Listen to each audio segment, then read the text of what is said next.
Salut, je viens enfin de voir le film Les Visiteurs 3, La Révolution. Je suis assez partagé. À la fois, j'ai passé un moment correct et à la fois, je me suis un petit peu fait chier à certains moments. C'est-à-dire que le film est quand même long. Il y a des bonnes choses à l'intérieur de ce film par rapport à ce que j'avais pu voir dans Les Visiteurs 2, Les Couloirs du Temps, où j'étais un petit peu choqué. Là, je trouve qu'au niveau du casting, ça fonctionne bien.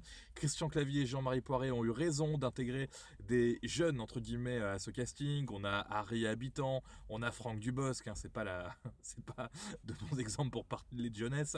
On a Karine Villard aussi, ou encore Alex Lutz, qui est jeune, en tout cas au niveau de sa carrière. Et donc c'est très bien d'avoir intégré ces gens-là, ça fait de la fraîcheur, ça met en valeur une nouvelle génération d'acteurs. Là, franchement, pour le coup, ça c'était la bonne idée. En plus, ce que je reprochais d'ailleurs à la fois au Visiteur 1 et à la fois au Visiteur 2, c'est qu'on en faisait trop avec Marianne Chazelle, avec Christian Clavier, et c'est ok. Là, franchement, ça s'est calmé de ce côté-là. Christian Clavier a compris, voilà, qu'il n'était plus forcément bankable juste en faisant ok.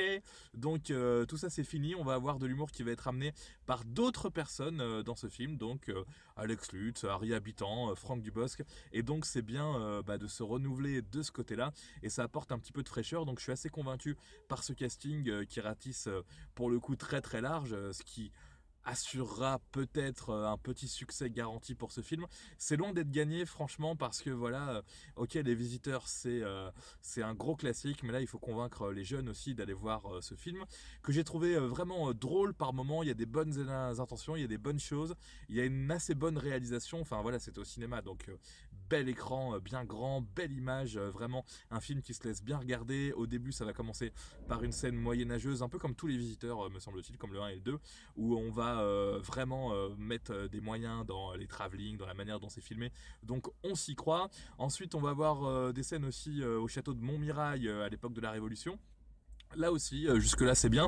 Ce que je reproche à un moment, c'est qu'on va se retrouver à Paris et là on va bien avoir franchement 45 minutes de scène uniquement en intérieur avec des bonnes vannes, des bons trucs, mais je me croyais un petit peu dans un film d'enfermement façon Le Prénom, des films qui sont assez faciles à faire entre guillemets. On a juste à avoir des bonnes répliques et des décors naturels à peu près corrects et on fait un film. Et donc il y a 45 bonnes minutes où c'est quasiment que ça dans Paris. Et c'est vrai que c'est à ce moment-là que ça m'a un petit peu saoulé. Je me suis dit mais attendez, où on en est? Est-ce qu'on a eu la situation initiale? Est-ce qu'on a eu l'élément perturbateur? Est-ce qu'on a eu ou est-ce qu'on aura la résolution, la situation finale? C'est un petit peu ce reproche là. On est devant le film à un moment et on se dit bon bah voilà, mais qu'est-ce qu'on attend en fait? Qu'est-ce qui va se passer pour la suite?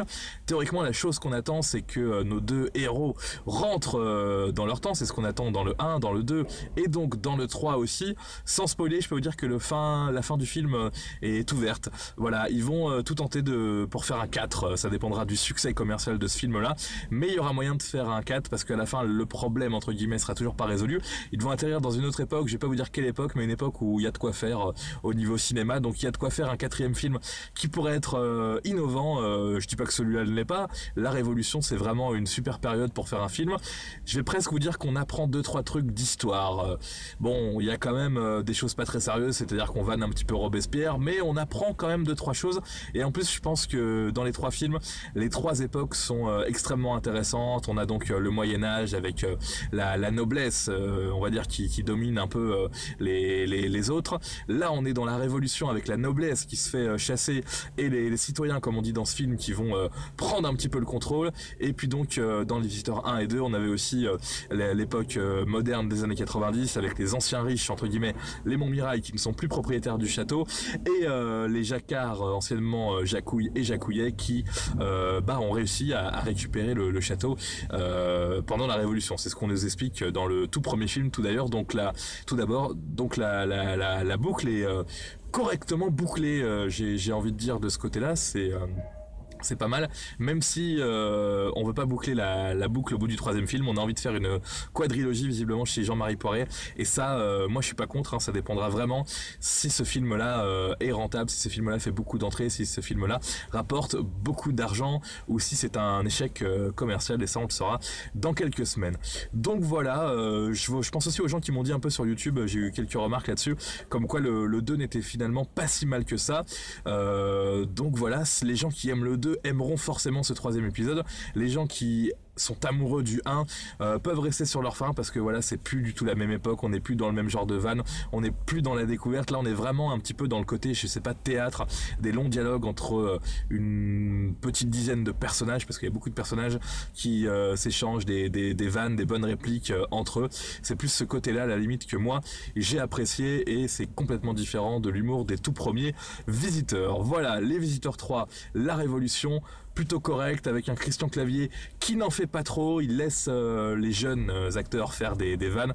Pareil pour Marianne Chazelle, il n'y a pas trop de ok, qu'est-ce que c'est que ce Beans, voilà, on n'est pas trop dans ces répliques là, on essaie de chercher à faire rire autrement, et là on peut saluer la l'idée de Christian Clavier d'arrêter un petit peu avec ça. On sent qu'il a beaucoup vieilli aussi, pour le coup il y a une astuce scénaristique pour nous expliquer pourquoi les deux personnages ont vieilli, alors que voilà, ils sont juste en train de voyager dans le temps, ils sont pas censés avoir vieilli.